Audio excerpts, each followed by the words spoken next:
मोक्षमार्गस्य नेतारं भेत्तारं कर्मभूभृतां ज्ञातारं विश्वतत्त्वानां वन्दे तद्गुणलब्धये वन्दे तद्गुणलब्धये। आचार्य उमास्वामी विरचित तत्वार्थसूत्र मोक्षशास्त्र आपण बघतोय। 6 नंबरचं सूत्र आपलं चाललंय, प्रमाण नये रधिगमः, म्हणजे प्रमाण आणि नयाच्या द्वारे काय होतं तर ज्ञानाची प्राप्ती होते, किंवा ज्ञानाची प्राप्ती होण्यासाठी आपल्याला प्रमाण आणि नय हे काय आहेत तर साधन आहे, त्याच्याद्वारे आपल्याला ज्ञानाची प्राप्ती करायची आहे. म्हणजे हे दोन सोडून बाकी कुठल्याही गोष्टीची किंवा कुठल्याही साधनाची माझे भाव काय आहे, गरज माझे किंवा गुण, दुसऱ्या माझ्यामध्ये जे अनंत गुण आहेत तर तोच माझा भाव होणार नाही. हे ह्याच्यातून काय होतं होते, काय होते स्वभाव का म्हटलेला आहे, कारण तो स्वभाव त्या द्रव्याला कधीही सोडत किंवा नाही. जसं जीवाचं ज्ञान दर्शन हे जे गुण आहेत ते जीवापासून कधी वेगळे होणार आहेत का, जीवाला सोडून कुठे जाणार आहेत का, कधीच नाही. आपण म्हणून तो जीवाचा स्वभाव आहे. स्पर्श रसगंध वर्ण पुद्गलाचा हा स्वभाव, आपण काल पुद्गलाचा हा स्वभाव पुद्गलाला सोडून जाणार आहे का, स्पर्श निघून गेला आणि स्पर्श नष्ट झाला किंवा तिथं नवीनच गुण आला असं होतं नाही. तर ते गुण त्या द्रव्यामध्ये अनादी अनंत स्वरूपाने राहणार आहेत, म्हणजे त्याचा कधीही नाश होत नाही. म्हणून त्या गुणांना त्या द्रव्याचा स्वभाव म्हटला जातो. मग प्रत्येक द्रव्याचा असा स्वभाव आहे. जीवाचा ज्ञान दर्शन, पुद्गलाचा स्पर्श रसगंध, धर्मद्रव्याचा कुठला स्वभाव आहे, नाही म्हणजे जे धर्मद्रव्याचा स्वभाव माधवी, आपण म्हणजे त्या द्रव्याचा जो आताचा पर्याय आहे त्या पर्यायाला जेव्हा जातो तेव्हा त्याला पर्याय कालद्रव्याचा पर्यायाला विषय केलं जातं आणि पर्यायाला मुख्य केलं जातं. तिथं काय म्हटलंय, पर्याय आणि द्रव्याला किंवा जागा देण्याचं काम कोण करते, आकाश द्रव्यार्थिक किंवा परिणाम म्हणजे दिवस रात्र महिना वर्ष अवसर्पिणी उत्सर्पिणी हे जे काळ बदलतात तर ते कुणाचं आहे, काल आपण बघितलं म्हणजे परिणाम दोन नयांना तर ते कालद्रव्य किंवा ह्या दोन्ही आपण इकडून तिकडे आपण हालचाल करतोय त्याचं श्रद्धान केलं, जे काही हे हालचाल होण्याचं कार्य मग आपल्यामध्ये दिसतंय, पुद्गलामध्ये दिसतंय, तर ते कोणाच्या निमित्तात आहे, धर्मद्रव्य हे काय करायचं किंवा समजून गतीमध्ये आपली इच्छा असताना कुठल्या तिथं काय करतोय, गतीमध्ये मदत करतोय. जैन शास्त्रों का अर्थ आणि अधर्म द्रव्य काय करतंय, जे गमनशील आहे द्रव्य आणि त्यावेळेस त्यांना थांबण्यामध्ये जे सांगितलेलं आहे निमित्त त्याचा अर्थ कसा लावायचा किंवा सहाय्य होती पद्धती. म्हणून हे काय झालं, त्या द्रव्याचे हे स्वभाव आहेत. आपण काय बघत होतो, स्वद्रव्य, स्वक्षेत्र, स्वभाव आणि स्वकाल आणि स्वभाव और व्यवहार म्हणजे असं हे जे चार गोष्टी आहेत, त्या चार गोष्टींना काय म्हटलेलं आहे, निश्चय स्वचतुष्टय म्हटलेलं आहे. आणि हे स्वचतुष्टय प्रत्येक द्रव्याचे जेव्हा आपण निश्चय नाही म्हणणार तर कोणामध्ये आहे कोणामध्ये नाही, द्रव्यार्थिक म्हटलं तरी तो निश्चय पण आहे. हे लक्षात यायला परमाणु एकाची नावं दोन परमाणु असेल तसं त्याच्यामध्ये सुद्धा हे व्यवहार नाही म्हटलं की तिथं पर्यायार्थिक नाही, म्हणजे कोणाला कमी लेखायचं कारणच नाही. हे आपल्याला सगळेजण आपापल्या स्वभावाने कसे आहेत, परिपूर्ण अर्थात हे सत्यार्थ रूप चतुष्टय जे आहे तर ते आपल्यामध्ये आहे. आपण आपल्यामध्ये परद्रव्याची चतुष्टय येत नाही किंवा आपलं चतुष्टय परद्रव्यामध्ये जाऊ शकत नाही. आपलं क्षेत्र आपल्यामध्ये, आपलं द्रव्य आपल्यामध्ये, आपलं परिणाम आपल्यामध्ये, आपले स्वभावाचे गुणधर्म आपल्यामध्ये, ते दुसऱ्या द्रव्यामध्ये एकत्र आहेत आणि त्यांच्या एकत्र अवस्थेला तर हे जो समजून निश्चय काय आहे, जे सम्यक दृष्टी आहे किंवा त्याच नीतीला ते किंवा त्या जाणण्याला काय म्हटलेलं आहे, यथार्थ जाण करणं किंवा त्याच्यामध्ये असलेली अशुद्धता निश्चय न्यायाला मान्य नाहीये. निश्चय न्याय शुद्ध द्रव्याचं कथन करणार किंवा तिथं अशुद्धता असेल तर त्याला ते परद्रव्य म्हणून सांगणार. आपल्या द्रव्याचं ते स्वरूप नाही, त्याच्यापासून ते वेगळं आहे असं तिथं भेद विज्ञान असणार आहे. म्हणून निश्चय न्याय काय करतो, सत्य जे जसं आहे तसं सत्स्वरूप शुद्ध स्वरूप ते दाखवून देतो किंवा त्याचंच कथन केलं जातं किंवा सत्य परिस्थिती अशीच आहे, ह्याच्याशिवाय वेगळी नाही, द्रव्याचं स्वरूप असंच आहे, ह्याच्याशिवाय वेगळं नाही असं तिथं आपल्याला निश्चयाच्या द्वारे सांगितलं जातं. म्हणजे आता ही जी मनुष्य पर्याय आहे, आता व्यवहाराने तर म्हणणार की बाबा हा जीवच आहे की, आपण म्हणतो ना मला काही जीव आहे का नाही, किंवा आता तिथं काहीतरी असे बारीक जीव दिसतात, किडे दिसतात, मग त्यावेळेस आपण काय म्हणतो तिथं, अरे इथं जीव आहे बरं का, म्हणजे चालताना किंवा काही काम करताना ते तुडवू नये किंवा त्यांची हिंसा होऊ नये ह्याच्यासाठी आपण काय म्हणतो, अरे तिथं काय आहे जीव आहे. म्हणजे तिथं ती माझ्या पर्याय त्याची कुठली तरी किडा मुंगीची असेल, पण आपण तिथं बघतो काय, जीव बघतो. मग जेव्हा आपण तिथं जीव रूपाने बघतोय तर तिथं तो काय आहे, निश्चयनय आहे. आणि जेव्हा आपण आता हे शरीरामध्ये कोण आहे, जीव आहे. आणि ह्या शरीराच्या आणि जीवाच्या अवस्थेला एकत्रपणे आता काय म्हटलेलं आहे, ही मनुष्य पर्याय म्हटलेला आहे. मग मी मनुष्य, मी स्त्री असं म्हणतो तो काय, असं व्यवहारातून जे दाखवलं जातं, सांगितलं जातं, कथन केलं जातं, तर तो नाही कुठला आहे, पर्यायार्थिक नाही किंवा व्यवहार नाही. पण निश्चयनयाला मी मनुष्य आहे हे मान्य नाही. निश्चयनयाला काय मान्य आहे, इथं दोन वेगळी वेगळी द्रव्य आहेत. काही काळासाठी ती एका ठिकाणी एका क्षेत्रामध्ये बांधली गेलेली आहेत. काही काळानंतर हे काय होणार आहेत, परत वेगळे होणार आहेत. का वेगळे होणार आहेत, कारण त्यांचं स्वरूप वेगळंच आहे. ते एकमेक होऊ शकत नाही. दोन भिन्न द्रव्य आहेत. उद्गल वेगळं द्रव्य आहे, जीव वेगळं द्रव्य आहे. पण काही काळासाठी त्यांचा संयोग आहे, म्हणून ते एकत्रितपणे दिसतात. आणि ह्या एकत्रितपणाने निर्माण झालेली ही मनुष्य पर्याय आहे असं व्यवहाराने म्हटलं जातं. पण निश्चयने काय म्हणतो, इथं जीव आहे ज्ञान दर्शन स्वरूपी, आणि ते शरीर कुठलं आहे तर पुद्गल स्पर्श रसगंध वर्णवालं. म्हणजे शरीर आणि जीव ह्या दोघांचं अस्तित्व निश्चयने वेगळं वेगळं स्वीकारतो. तिथं एका ठिकाणी दिसतायत, एका क्षेत्रामध्ये दिसतायत, एकरूप वाटतायत, पण त्याला ते निश्चयने स्वीकारत नाही. निश्चयने काय म्हणणार, जीवाचं स्वरूप वेगळं आहे, जीव ज्ञान दर्शन स्वरूपी आहे, पुद्गल वेगळं आहे, पुद्गल जड आहे, अचेतन आहे, त्याच्यामध्ये ज्ञान दर्शन गुण नाहीत. म्हणजे त्याचं अस्तित्व ह्या जीवापासून वेगळं आहे. म्हणजे जीवाचं अस्तित्व जसं आहे तसं दाखवणार, आणि पुद्गलाचं अस्तित्व जसं आहे तसं दाखवणार. म्हणजे दोन द्रव्यांचं एक ठिकाणी दिसत असताना सुद्धा त्या अस्तित्वाला निश्चयने कसं जाणतो, वेगळं जाणतोय. जसं शुद्ध स्वरूप त्या द्रव्याचं आहे तसं तिथं जाणतोय. म्हणजे त्या दोघांच्या मिक्स अवस्थेला किंवा त्या पर्यायाला तिथं निश्चयने मानत नाही. लक्षात येते का काय म्हणायचं, गुणस्वरूपीच आहे. व्यवहाराने आता आपण हे दोन द्रव्यांच्या संयोगाला मी मनुष्य आहे, मी स्त्री आहे, असं माझी ही ओळख आहे असं आपण मानतोय. पण ही जे काही आत्ताचं आपलं संयोगी अवस्था आहे किंवा ही जी पर्याय आहे, ही पर्याय कायमची आहे का, एक 100 वर्षापूर्वी ही पर्याय होती का, किंवा अजून एक 50 वर्षानंतर ही पर्याय असणार आहे का, नाहीये. म्हणजेच ते पर्याय म्हणजे त्या द्रव्याचं स्वरूप नाही. हे तर काय आहे, ह्या दोन द्रव्यांचा संयोग आहे. त्यामुळे व्यवहाराने इथं ह्या शरीराचं अस्तित्वाला आपण आपलं अस्तित्व म्हणू, कशासाठी, व्यवहार चालण्यासाठी. पण अंतरंगातून आपल्याला हे मान्य आहे किंवा आपल्याला हे माहित आहे की हे म्हणजे जीवाचं स्वरूप नाही, हे शरीर वेगळं आहे आणि जीव वेगळा आहे. तर हे जे शुद्ध स्वतंत्र कथन आहे त्या द्रव्याची, तर ते काय आहे, निश्चयनयाचं कथन आहे. स्वतंत्र शुद्ध आहे ते निश्चयनय, आणि त्या दोन्हीचं जर मिक्सचर आपण बघतोय, त्याचा संयोग आपण बघतोय, तर तो काय आहे, व्यवहारनय आहे. मग आता आपल्याला दिसताना तर काय दिसतंय, पर्याय. काय दिसते, पर्याय, मनुष्य पर्याय दिसते, स्त्री पर्याय दिसते, म्हातारपण, तरुणपण, बालक अवस्था दिसते.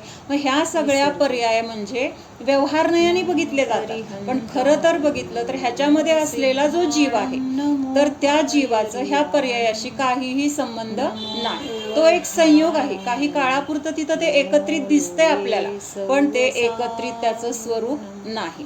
तर हे जे आहे शुद्ध स्वरूप ज्याचं त्याचं, तर ते स्वरूप सांगणारा किंवा शुद्ध स्वरूपाला, सत्स्वरूपाला दाखवून देतो, तो निश्चयनय म्हटलेला आहे. त्याच्यानंतर व्यवहारनय. व्यवहारनय अर्थात वस्तु सत्यार्थ रूप से वैसी न हो, किंतु पर वस्तु के साथ का संबंध बतलाने के लिए कथन हो. म्हणजे आता वस्तूचं तर ते स्वरूप नाहीये, म्हणजे जीवाचं तर हे स्वरूप नाहीये. आत्ताची ही मनुष्य पर्याय म्हणजे व्यवहाराने जीव म्हटलं तरी ते जीवाचं तसं अस्तित्व नाहीये जसं आपल्याला दिसतंय. म्हणजेच तिथं काय झालं, ते पुद्गल आहे. कारण जीव कसा आहे, अमूर्तिक आहे. पण आता त्या शरीराच्या संयोगामध्ये जीव आहे किंवा जीवाचं अस्तित्व त्या ठिकाणी आहे, म्हणून आपण त्या संयोगी अवस्थेला जीव मानतोय. पण प्रत्यक्षात तसं नाही. फक्त समजून घेण्यासाठी किंवा व्यवहार चालण्यासाठी दुसऱ्या वस्तूच्या संयोगामध्ये असताना किंवा त्याच्या संबंधाचं तिथं कथन करताना काय केलं जातं, ते मिक्स अवस्थेला धरून त्या पर्यायाला सांगितलं जातं. आता दुसरं उदाहरण घ्यायचं म्हटलं तर आपल्या रोजच्या जीवनामधलं आपण काय म्हणतो, तुपाचा डबा, साखरेचं पोतं. मग आता तुपाचा डबा म्हणताना आपल्याला हे माहीत असतं की डबा तुपापासून बनलेला नाही आहे, त्या डब्यामध्ये तूप आहे, म्हणून त्या डब्याला तुपाचा डबा म्हटलं जातं. तुपाचा डबा ह्याचा निश्चयने आणि कसा अर्थ येणार, तर जेव्हा ती वस्तू त्या द्रव्यापासून बनलेली असेल, तुपापासून, तुपाच्या आकाराचा तो डबा असता किंवा तुपापासूनच बनलेला आहे तो डबा, तर तिथं निश्चय नाही म्हणणार की हा तुपाचा डबा आहे. निश्चय नाही.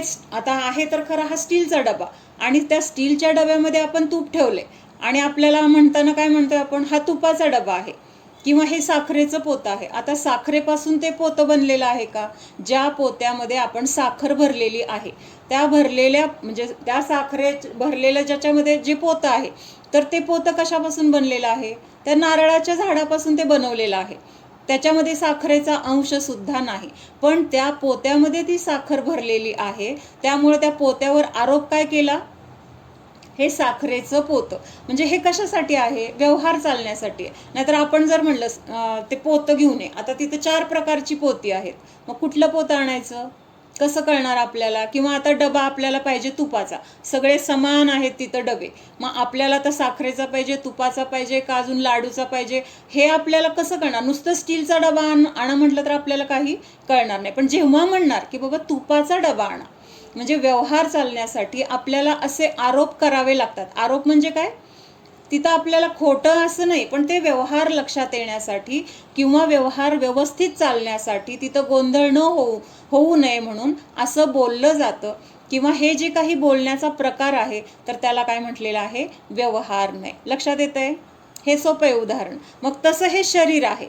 आता ह्या शरीराच्या आणि जीवाच्या मिक्स अवस्थेला काय म्हणतोय आपण, मनुष्य आहे, स्त्री आहे, किंवा अजून काय आहे, पुरुष आहे, किंवा म्हातारा आहे, बालक आहे, तरुण आहे, असं जे जे काही आपण म्हणतोय तर त्या ह्या मिश्र पर्यायाला म्हणतोय. मग हे सुद्धा काय आहे, व्यवहार नय आहे. खरी ही अवस्था आहे का, जसं तो डबा तुपापासून बनलेला नाही, ते पोतं साखरेपासून बनलेलं नाही, तसं हे शरीर जीवाचं आहे का, जीवापासून बनलेलं आहे का, नाही बनलेलं. पण व्यवहार चालण्यासाठी असं जे उपचाराने कथन केलं जातं, उपचाराने म्हणजे त्या संयोगामध्ये ती गोष्ट दिसते आणि त्यामुळं त्या संयोगाचा आधार घेऊन त्या वस्तूला तसं कथन केलं जातं, तसा आरोप केला जातो, तसा उपचार केला जातो, तर ह्याला काय म्हटलेलं आहे, व्यवहार नाही. तुपाचा पासून बनला असता तर तो तुपाचा डबा हे निश्चय नाही, आणि साखरेपासून जर ते पोतं बनवलं असतं तर त्याला मग ते साखरेचं पोतं म्हणलं तर ते निश्चय नाही मान्य करणार.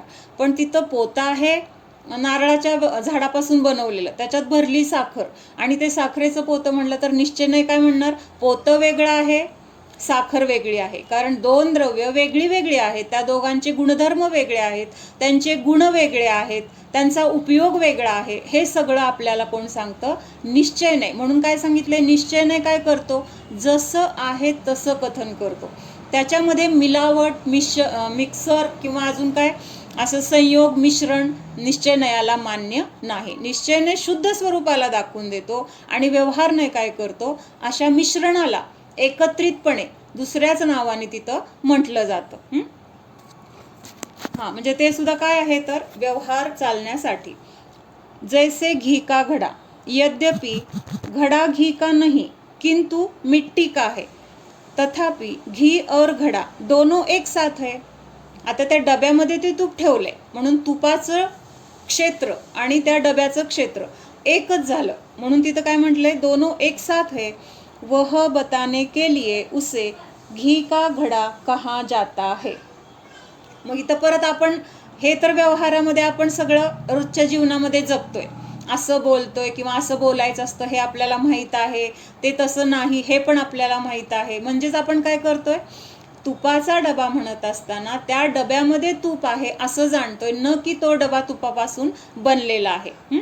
तो स्टीलचा डबा आहे हा पक्का आपला विश्वास आहे. म्हणजे तिथं आपण कहो पर मानो मत हे लक्षात घेतोय की नाही, लक्षात येते का. म्हणताना तुपाचा डबा म्हटलं तरी सुद्धा हा स्टीलचा डबा आहे. तोंडाने म्हणतोय तुपाचा डबा, अंतरंगातून मानतोय हा स्टीलचाच डबा आहे, फक्त त्या डब्यामध्ये तूप आहे म्हणून त्याला आपण तुपाचा डबा असं म्हणतोय. म्हणजे कहो पर मानो मत हे आपल्याला व्यवहारात जगताना कळतंय किंवा आपल्याला ते पटतंय, पण हे बरोबर आहे, व्यवहार चालण्यासाठी असं म्हणायचं असतं. पण आता आपल्याला हे कुठं लावायचंय, आजपर्यंत आपण कुठं लावलंय हे सगळं, संसारामध्ये किंवा ह्या सगळ्या शरीर परिग्रह ह्या गोष्टींसाठी आपण हे वापरले. मग आता आपल्याला हे कुठं लावायचं आहे? आपल्या स्वरूपामध्ये लावायचं आहे. जरी आत्ता आपली ही मनुष्य पर्याय दिसते किंवा मनुष्य पर्यायामध्ये आपल्याला जीवाचं जे जीव दिसत नाही आहे, पण जीवाचं अस्तित्व आपण ह्या शरीराच्या रूपाने मानतोय. मग हे सगळं व्यवहाराने मानलं तर एक वेळ ठीक आहे, बाबा मी स्त्री, मी पुरुष, मी हे अमुक, मी तमुक, अशी माझी ओळख, असं आपण व्यवहाराने जसं तुपाचा डबा म्हणतोय तसं मानलं तर काय, म्हणलं तर काय हरकत नाही. पण तसं मानायचं नाही. मानताना काय मानायचंय? जसं ते तुपाचा डबा स्टीलचा आहे, त्याच्यातलं तूप वेगळं आहे, डबा तुपापासून बनलेला नाही, तसं ही मनुष्य पर्याय, ही स्त्री पर्याय, ही पुरुष पर्याय म्हणजे जीवाचं अस्तित्व नाही. जीवाचं अस्तित्व ह्या शरीरापासून पूर्ण वेगळं आहे. व्यवहार चालण्यासाठी आपण ह्या दिसणाऱ्या पर्यायाला, त्या पर्यायाला धरून ओळखणार, त्या पर्यायाचं नाव काहीतरी असणार, त्याच्यावर काहीतरी आरोपित कथन करणार, मी मुलगी, मी आई, मी स्त्री, मी पुरुष असं म्हटलं जाणार. पण तिथं अंतरंगातून आपल्याला ही जाणीव पाहिजे की ही तर काय आहे, व्यवहार नयाची शैली आहे. व्यवहार नयाच्या द्वारे असं बोललं जाणार आहे. कशासाठी? व्यवहार आहे हा. पण व्यवहार कसा आहे? जसं आहे तसं व्यवहार सांगत नाही. तर व्यवहार काय करतो? अनेक गोष्टींना मिसळून एकत्रितपणे काहीतरी नाव देतो. आता इथं जीवद्रव्य आहे, पुद्गल द्रव्य आहे, किंवा अजून धर्म, अधर्म, सगळ्या द्रव्यांचं अस्तित्व आहे की नाही? इथं एकच द्रव्य आहे का जीव? एकच द्रव्य आहे का पुद्गल? मग हे सगळी मिश्र अवस्था इथं दिसून येते. मग व्यवहार काय करतो? सगळं एकत्रितपणे बोलतो, आरोपित बोलतो. पण निश्चय नय काय करतो? जसं आहे तसं कथन निश्चय नयाच्या द्वारे केलं जातं. आणि आपल्याला व्यवहाराच्या द्वारे काय करायचंय? व्यवहाराचा आश्रय तर घ्यायचा आहे, पण व्यवहाराच्या द्वारे आपल्याला पोहोचायचंय कुठं? निश्चयापर्यंत पोहोचायचंय. म्हणजे जरी आपण म्हटलं तुपाचा डबा, मग तुपाचा डबा आणल्यानंतर आपण डबा तोडून घेतो का आतलं तूप काढून घेतो? काय करतो? आपल्याला तुपाशी मतलब आहे. डबावरचा स्टीलचा असेल, मातीचा असेल किंवा पितळेचा असेल, म्हणताना म्हणणार तुपाचा डबा आण, तो डबा घेणार. पण तुपाचा डबा हातात घेतल्यानंतर पुढची क्रिया काय करणार आहे? त्या डब्याला बघत बसणार आहे, किती छान डबा आहे, किंवा हा स्टीलचा आहे का, कुठून आणला, कुणी आणला, काही नाही. तिथं फक्त आता आपला मतलब काय आहे? मला तूप पाहिजे होतं आणि माझ्या हातामध्ये आता ते आलेलं आहे, तर ते तूप घेणं आणि खाणं. म्हणजे तसं व्यवहाराच्या द्वारे आपण म्हणणार आहे, देवशास्त्र गुरूंनी सांगितले 7 तत्व अशी आहेत, मी मनुष्य आहे, किंवा मी हे आहे, मी ते आहे, असं, किंवा हे करायचे, ते करायचे, असं बोललं जाणार. पण हे बोलत असताना अंतरंगामध्ये निश्चय नयाचं जे कथन आहे, त्या कथनाला आपण विसरायचं नाही. ते कथन काय आहे? मी जीव आहे, ह्या क्रिया करणारा मी नाही, किंवा हे क्रिया मी करू शकतच नाही, मी तर अमूर्तिक आहे, परद्रव्याचं परिणमन करणारा मी नाही, प्रत्येक द्रव्य स्वतंत्र आहे, त्याचं परिणमन करण्यासाठी ते द्रव्य खंबीर आहे किंवा स्वाधीन आहे, स्वतंत्र आहे, तिथं माझी लुडबुड करायची काहीही गरज नाही. हे आपल्याला अंतरंगामधून समजून घ्यायचंय. मग आता आपण काय करतोय? त्या व्यवहाराला धरून बसलोय. व्यवहार आहे, करायला पाहिजे, बरोबर आहे, पण आपण व्यवहाराला धरून बसतोय आणि निश्चयापर्यंत जायला पाहिजे तर तिथं जातच नाहीये. आपली चूक काय आहे? ह्या 2 गोष्टी समजून काय एवढ्या घ्यायच्यात आपल्याला, की आपण समजून घेतोय व्यवहार नाही, निश्चय नाही, पण आपण त्या व्यवहारामध्येच अडकतोय. व्यवहाराचा आश्रय घेऊन आपल्याला निश्चयापर्यंत पोहोचायचंय. डबा हातात घेऊन त्यातलं तूप खाणं हे आपलं ध्येय, हेच आपण विसरून जातोय. मग आपल्याला ते डबा मिळून काय फायदा आहे जर आपण ते तूप खाल्लंच नाही? तसं नुसतं व्यवहार समजून किंवा नुसतं निश्चय समजून परत व्यवहारातच अडकलो तर आपल्याला समजून काहीही फायदा नाही. म्हणून व्यवहार समजून काय करायचंय? व्यवहार समजून कशासाठी घ्यायचंय? तर मला माझं शुद्ध स्वरूप काय आहे ते स्वरूप मला समजून घ्यायचंय, हे माझं खरं ध्येय आहे. आपण लहान मूल असतं तर त्याला चंद्र दाखवतो. काय करतो? चंद्र दाखवताना काय म्हणतो? असं बोट करून म्हणतो की ते बघ तिथं दिसतोय तो चंद्र आहे, असं आपण त्याला दाखवतो. मग ते बाळ काय करतं? ते बोट जिकडं दाखवलं जाते किंवा ते बोटाची दिशा कुठली आहे तिथं बघून त्या चंद्राला मग तो असा चंद्र असतो का, किंवा हा चंद्र आहे, ह्याला बघायचा आहे, तो किती छान आहे, हे सगळं पुढचं झालं. पण जर त्या हाताकडेच बघत राहिलं तर त्याला चंद्र दिसणार आहे का? हेतू काय आहे? हाताच्या द्वारे किंवा हाताने जी दिशा दाखवली त्या दिशेला काय दिसतंय ते बघणं. पण ते न बघता हातच बघत राहिलो किंवा त्या हाताची अवस्थाच बघत राहिलो तर आपल्याला चंद्र दिसणार नाही आणि त्याच्यामुळे आपल्याला जे काही आनंद मिळणार आहे किंवा छान वाटणार आहे तर ते होणार नाही. तसं काय झालं इथं आपण व्यवहाराला जाणून व्यवहारामध्येच आपण खरं समजून त्याच्यामध्येच अडकून राहिलोय. मग आता व्यवहार काय आहे, निश्चय काय आहे, ह्या दोन्हीमधला फरक जेव्हा कळणार तेव्हा आपल्याला तसं श्रद्धान झालं पाहिजे की जरी मला व्यवहार करावा लागतोय, व्यवहार सगळा केला जातोय, पण व्यवहार करत असताना व्यवहार माझ्यासाठी सुखाचं कारण नाही. व्यवहार फार तर काय आहे, शुभापर्यंत आपल्याला शुभाची किंवा पुण्याची प्राप्ती करून देणार आहे, पण व्यवहाराच्या द्वारे आपण निश्चयापर्यंत जाणार तेव्हा आपल्याला तिथं काय होणार आहे, जे आपलं खरं सुख आहे किंवा जे आपलं ध्येय आहे ते ध्येय आपल्याला तिथं मिळणार आहे. म्हणून व्यवहार चालण्यासाठी असं बोललं जातं, असं सांगितलंय. इस प्रकार जहाँ व्यवहार से कथन हो वहाँ यह सच्चा समझना चाहिए कि वास्तव में ऐसा नहीं है. लक्षात येते का काय वाक्य आहे?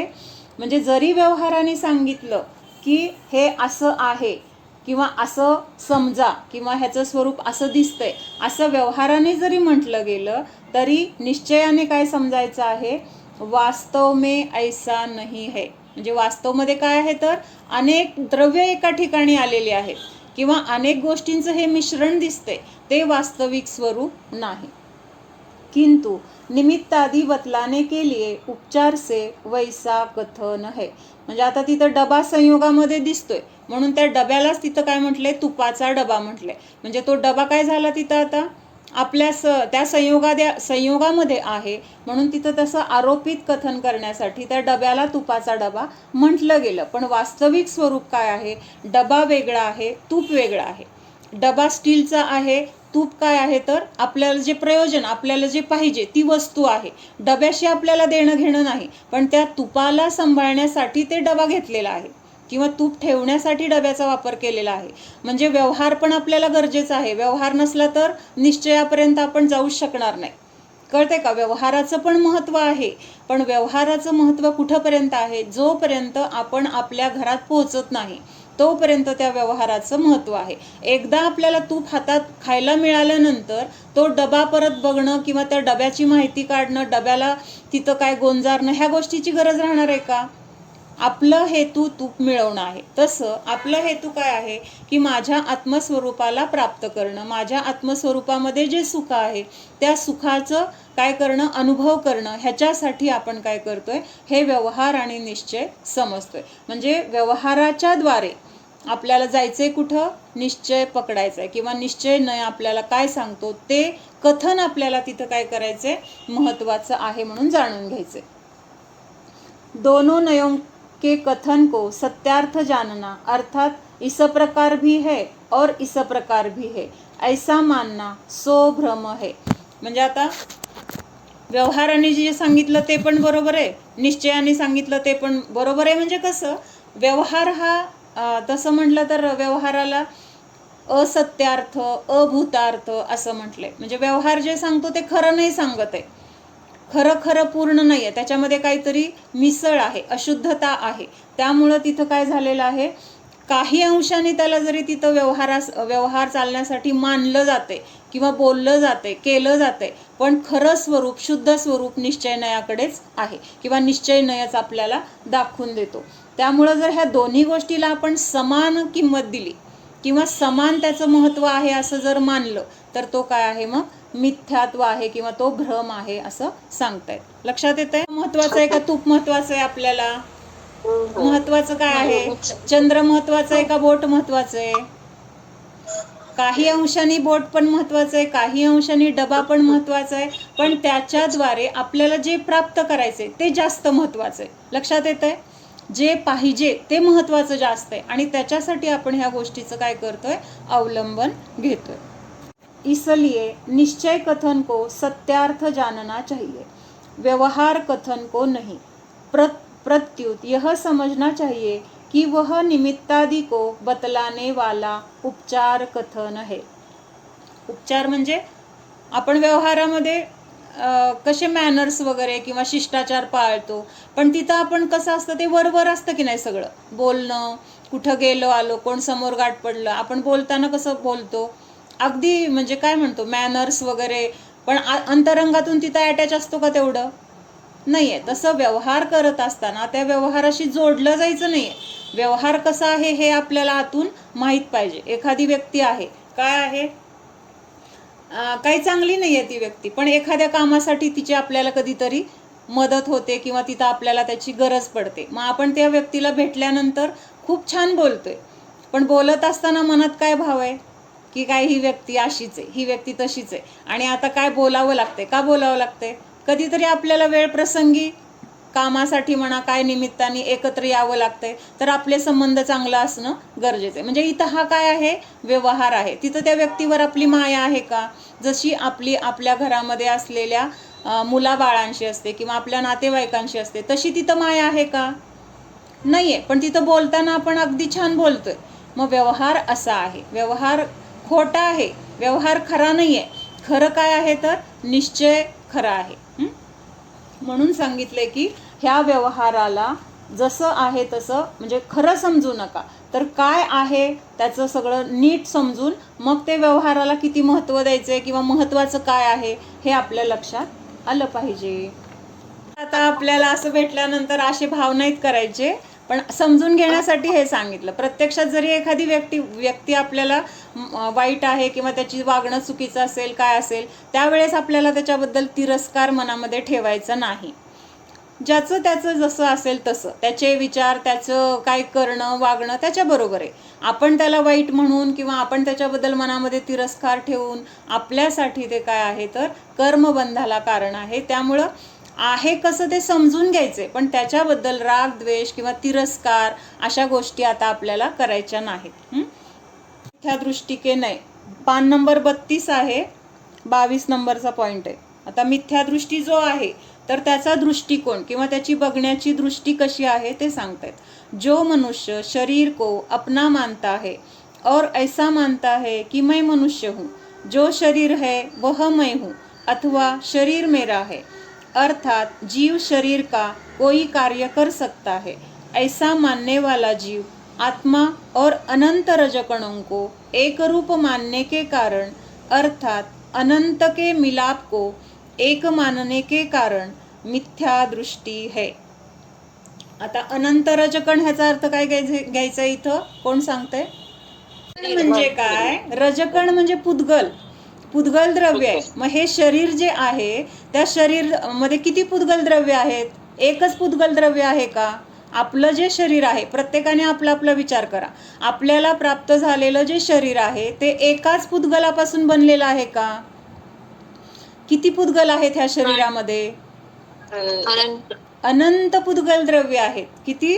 कारण एक परमाणू इतका छोटा आहे की आपल्या डोळ्याचा विषय नाही आहे, तो केवल ज्ञानाचा विषय आहे. म्हणजे केवली भगवानच त्या परमाणूला जाणू शकतात, इतका तो सूक्ष्म परमाणू आहे. किंवा एक शुद्ध पुद्गल द्रव्य तर काय आहे? अतिशय छोटा किंवा सूक्ष्म. तर अशा ह्या एका पुद्गल शुद्ध द्रव्यासारखे अनंत पुद्गल द्रव्य इथं ह्या शरीरामध्ये काय झालेले आहेत? एकत्रित येऊन हे शरीर बनलेलं आहे. म्हणून तिथं वाक्य काय त्यांनी दिलंय? आत्मा और अनंत रजकणों को एक मानने के कारण. म्हणजे ह्या पुद्गल द्रव्यात म्हणजे ह्या शरीरामध्ये अनंत पुद्गल परमाणू एकत्रित येऊन हे शरीर बनलेलं आहे. आणि ह्या अनंत पुद्गल परमाणूंपासून बनलेलं शरीर आणि आत्मा ह्या दोन्हीला एकरूप मानतोय. कोण एकरूप मानतोय? मिथ्यादृष्टी जीव. आणि काय मानतोय? की मी मनुष्य आहे, मी हे शरीर जे आहे ते मीच आहे किंवा हे शरीराचं मी करणारा आहे असं मानतोय. कशामुळं मानतोय?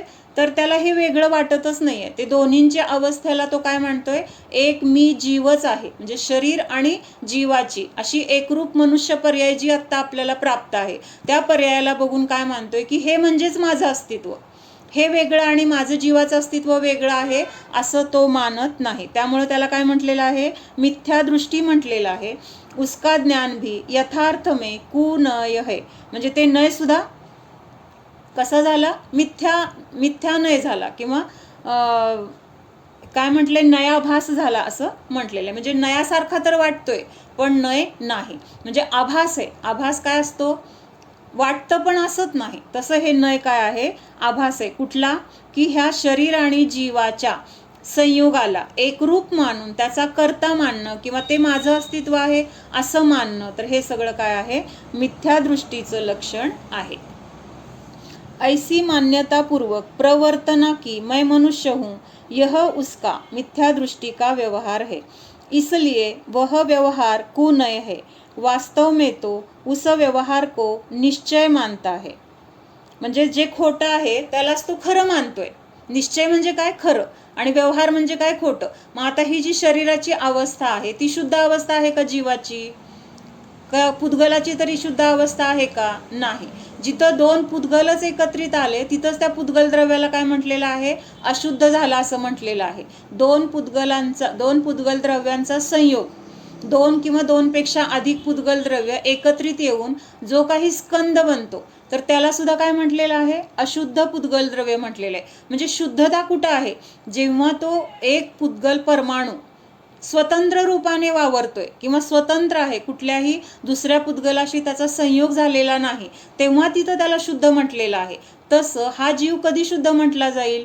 जेव्हा त्याच्या संयोगामध्ये शरीर नाही, कर्म नाही, रागद्वेष नाहीत किंवा हे परिग्रह त्याच्याबद्दलचा मोह नाही, हे जेव्हा तिथं असेल, म्हणजे ह्याच्यानी रहित असं जेव्हा तिथं स्वतःचं अस्तित्व स्वीकारलं जाईल, तसं श्रद्धान होईल, त्यावेळेस तिथं काय म्हटलेलं आहे? मग निश्चयाने हा माझा जीव किंवा हे शुद्ध स्वरूप असं निश्चयाच्या द्वारे जे दाखवलं जातं तर ते तिथं मानलं जाणार.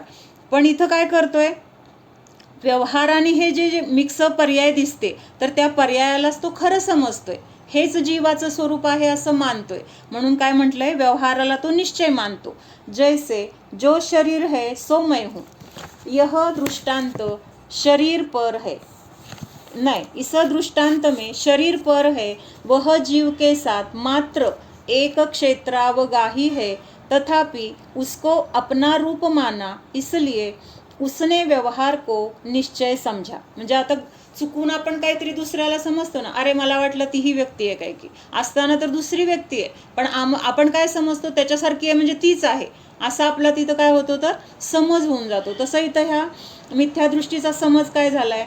हे जे शरीर आहे तर ते शरीर म्हणजेच मी आहे, पण तो हे लक्षात घेत नाही की हे जे शरीर आहे तर ते काही काळासाठी ह्या जीव आणि शरीर एका क्षेत्रामध्ये आहेत. एक क्षेत्रावगाही म्हणजे काय?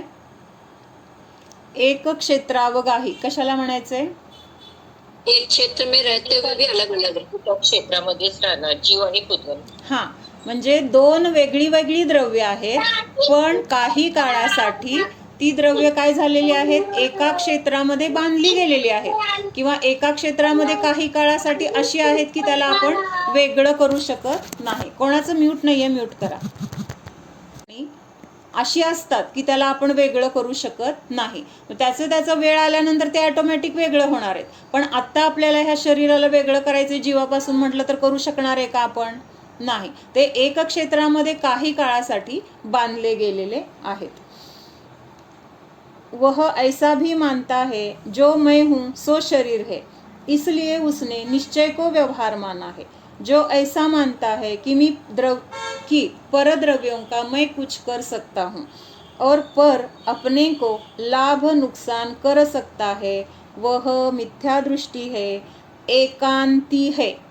आता हे आपल्यासाठी खूप महत्त्वाचं वाक्य आहे. काय वाक्य सांगितलं?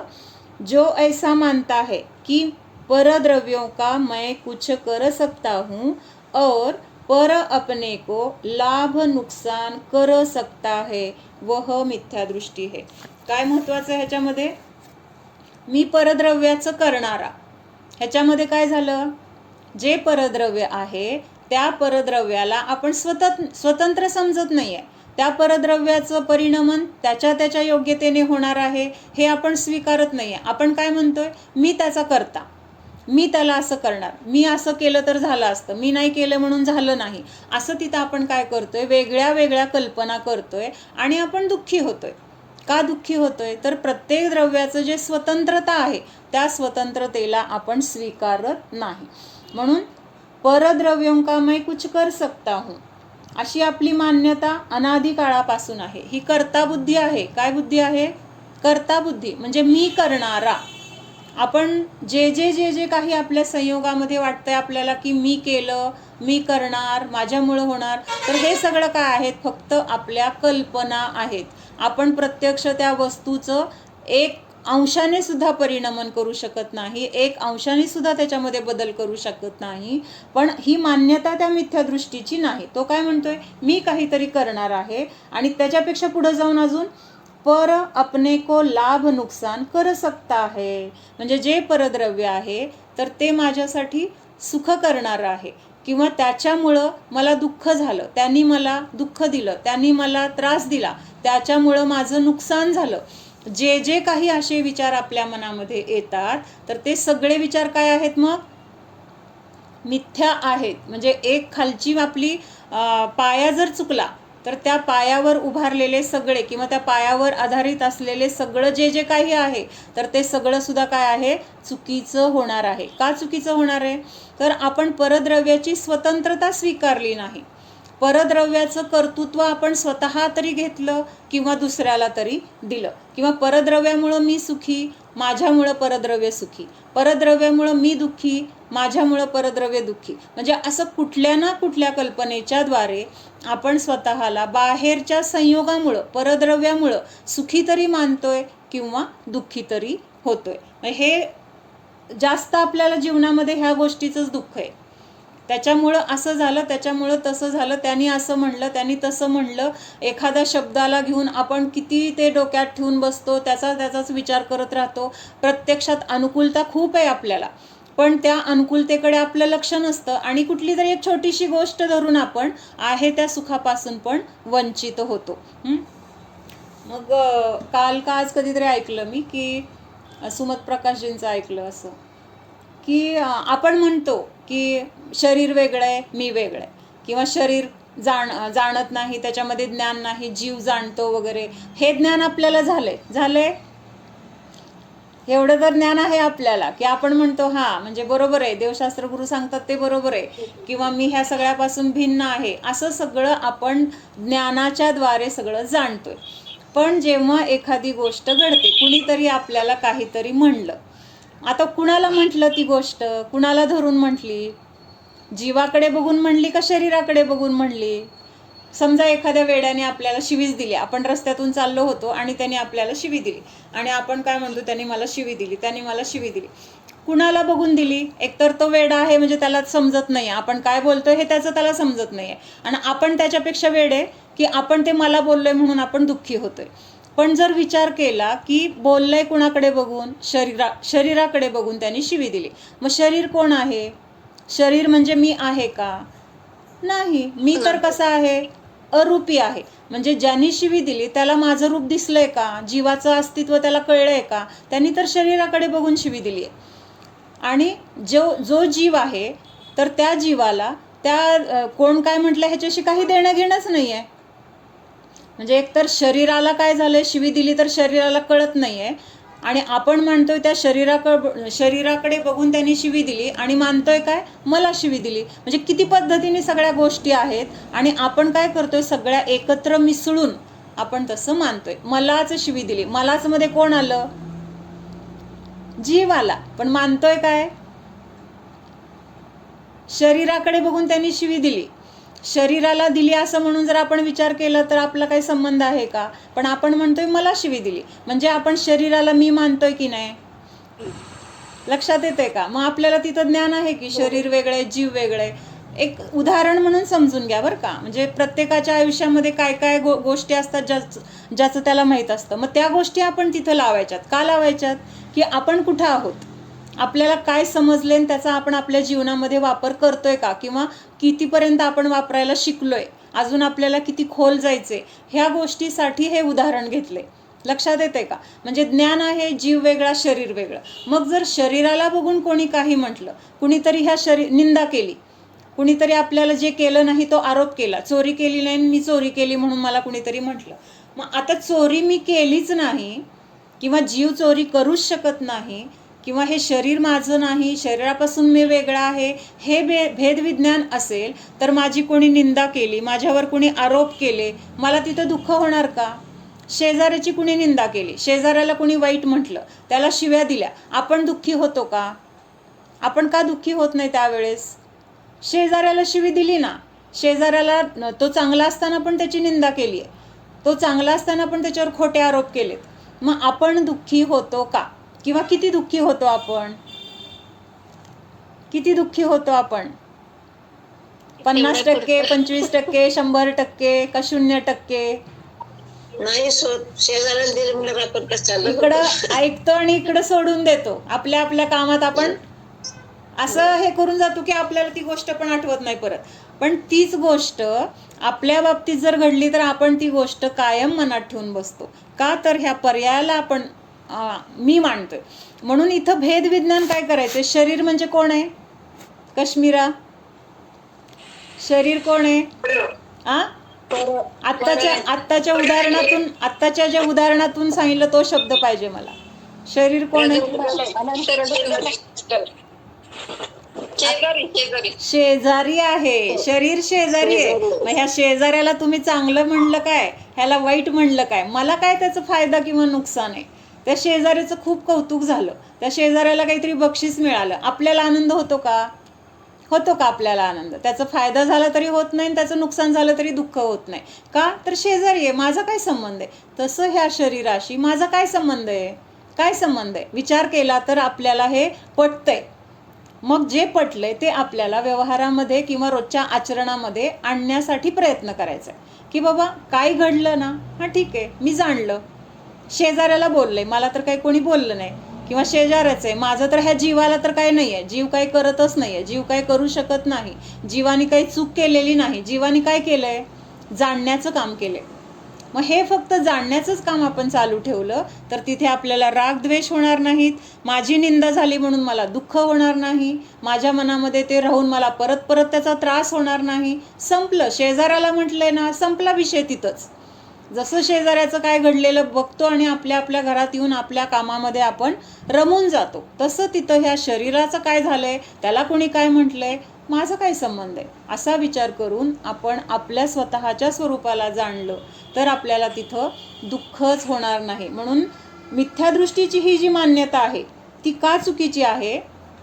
कारण त्यामुळे तो सतत त्या दुःखातच अडकून राहिलेला आहे, दुसरं काय त्याच्यातून बाहेरच पडत नाही. राग तरी आहे किंवा द्वेष तरी आहे, चांगलं तरी वाटतंय किंवा वाईट तरी वाटतंय. मग ह्या सगळ्या गोष्टीतून बाहेर पडण्यासाठी जे जसं आहे तसं समजून तसं आपल्या आचरणात आणण्याचा प्रयत्न केला तर आपल्याला काय मिळणार आहे? तिथं सुख मिळणार आहे, दुःख होणारच नाही. शेजाऱ्याला काय झालं तर मला दुःख होत नाही, हे तत्व आपण आपल्या डोक्यात जर ठेवलं, ह्या शरीराला काय झालं, शरीराला कुणी काय म्हणलं, मला कुठं काय झालंय, मी तर कसा आहे ह्याच्यापासून पूर्ण वेगळा आहे. हे शेजारी आहे, शेजाऱ्याच्या घरात काय चाललंय त्याचं ते बघून घेईल. फार तर आपण काय करणार, त्याला काय अडचण असली तर जाऊन मदत करणार, काय खायला प्यायला नसलं, काय अडचण आली तर आपण नेऊन देणार, इथंपर्यंत आपण करणार. पण ती आपली कायमची जबाबदारी असते का? त्या वेळेला निभावून नेण्यापुरतं आपण तेवढं करतो. तसं ह्या शरीराचं आपल्या आता शेजारी आहे समजून जे काही गरजेचं आहे तेवढं त्याचं करायचं आहे. पण त्याचं काय झालंय म्हणून मला झालंय, त्याला चांगलं झालं म्हणून मी सुखी, त्याला काही त्रास झाला म्हणून मी दुःखी, त्याची निंदा झाली, त्याला नावं ठेवली, त्याच्यावर आरोप केले, त्याचा अपमान झाला म्हणून मला माझा झाला, असं मानून आपण जे दुःखी होतोय तर ते दुःख आपल्याला करायचं नाही का? शेजाऱ्याचं चाललंय, माझं काही संबंध नाही, मी तर माझ्या घरामध्ये सुरक्षित आहे, शेजाऱ्याच्या घराची मला काही देणं घेणं नाही, असं तिथं सम्यक दृष्टीचे विचार आहेत. म्हणून पर अपने को लाभ नुकसान कर सकता है ऐसा मानने वाला मिथ्या दृष्टी है. मग दुसऱ्याच्या वागण्याने मला सुख, दुसऱ्याच्या वागण्याने मला दुःख, ही मान्यता आपल्या विचारातून गेली पाहिजे. पटतंय? सोडवतो की नाही, एखादं गणित सोडवायचं असं तर आपल्याला ते गणित वाटतंय अवघड आहे, कसं सोडवायचं किंवा काय, पण त्याचा जर फॉर्म्युला आपल्याला कुणी दिला, आता फॉर्म्युला दिल्यानंतर त्या संख्या त्याच्यामध्ये घालायचे आणि पुढच्या ज्या काही आपल्याला बेरीज वजाबाकी भागाकार गुणाकार जे काय असेल, कंस सोडवायचं आहे काय असेल, ते अवघड आहे का? आता फॉर्म्युला आपल्याला दिलाय, आता फॉर्म्युला दिल्यानंतर जोपर्यंत फॉर्म्युला माहीत नव्हता आपल्याला वाटत होतं झालं आता माझे मार्क गेले, मला काही येत नाही कसं सोडवायचं, पण तेवढ्यात आपल्याला फॉर्म्युला कुणीतरी दिला आता आपल्याला त्या गणिताला सोडवायला काय अवघड आहे? तसा हा फॉर्म्युला आहे. काय फॉर्म्युला आहे? की परद्रव्य माझ्या सुखदुःखाचं कारण नाही. मी तर ह्या गोष्टी फक्त काय आहेत?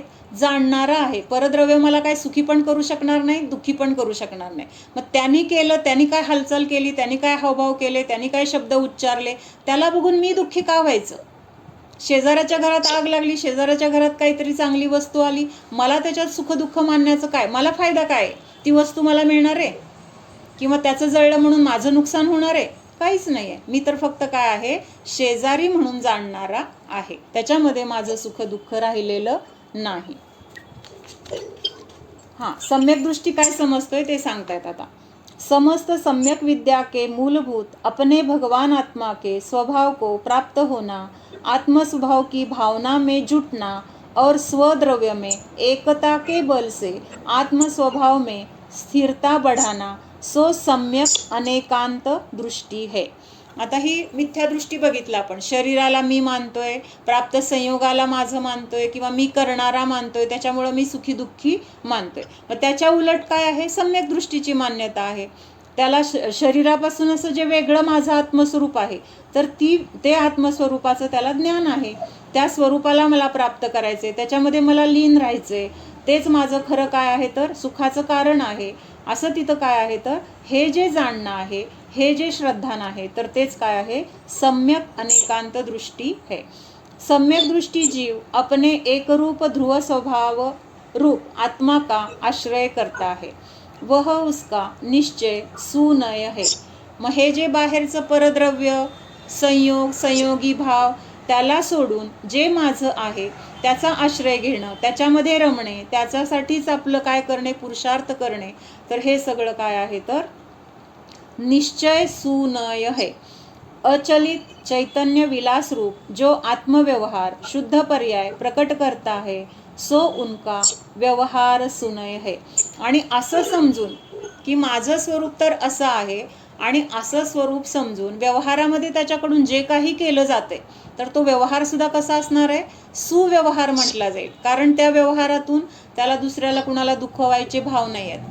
आपल्यामुळं कुणाला त्रास होऊ नये ह्याची खबरदारी तो घेतोय. कुठल्या जीवाची हिंसा विराधना होऊ नये असं त्याचं काय आहे? आचरण आहे. म्हणजे त्याचा व्यवहार सुद्धा कसा आहे? आता सुव्यवहार म्हटला जातो. तिथं सगळं काय आहे? जेवढं गरजेचं आहे ना विलाज म्हणून तो करताना दिसेल. जास्तीत जास्त उपयोग तो स्वतःसाठी द्यायचे, स्वतःच्या आत्म्याला जाणायचे, त्याच्यासाठी पुरुषार्थ करण्यासाठी त्याचं काय असणार आहे? सतत प्रयत्न असणार आहेत. म्हणजे हा फरक काय आहे? मिथ्यादृष्टी आणि सम्यक दृष्टीमध्ये आहे. प्रत्येक वस्तु स्वद्रव्य, स्वक्षेत्र, स्वकाल और स्वभाव की अपेक्षा से है, और परवस्तु के द्रव्य, क्षेत्र, काल, भाव की अपेक्षा से वह वस्तु नहीं है. इसलिए प्रत्येक वस्तु अपना ही कार्य कर सकती है, ऐसा जानना सो यथार्थ नीति है. आता हे स्वद्रव्य, स्वक्षेत्र, स्वकाल आणि स्वभाव हे काय झाले? प्रत्येक द्रव्यामध्ये त्याचे चतुष्टय असतात. हे 4 गोष्टी आहेत ना, स्वद्रव्य, स्वक्षेत्र, स्वकाल आणि स्वभाव. किती गोष्टी आहेत? ह्या 4 गोष्टी आहेत. आणि ह्या प्रत्येक द्रव्यामध्ये ह्या 4 गोष्टी असतातच. त्याला काय म्हटलेलं आहे? स्वचतुष्टय म्हटलेलं आहे. काय म्हटलेलं आहे? स्वचतुष्टय. हां, म्हणजे माझे चतुष्टय माझ्यामध्ये आहेत. आता त्याचा आपण विस्तार बघूया. पण माझे चतुष्टय माझ्यामध्ये आहेत, परद्रव्याचे चतुष्टय परद्रव्यामध्ये आहेत.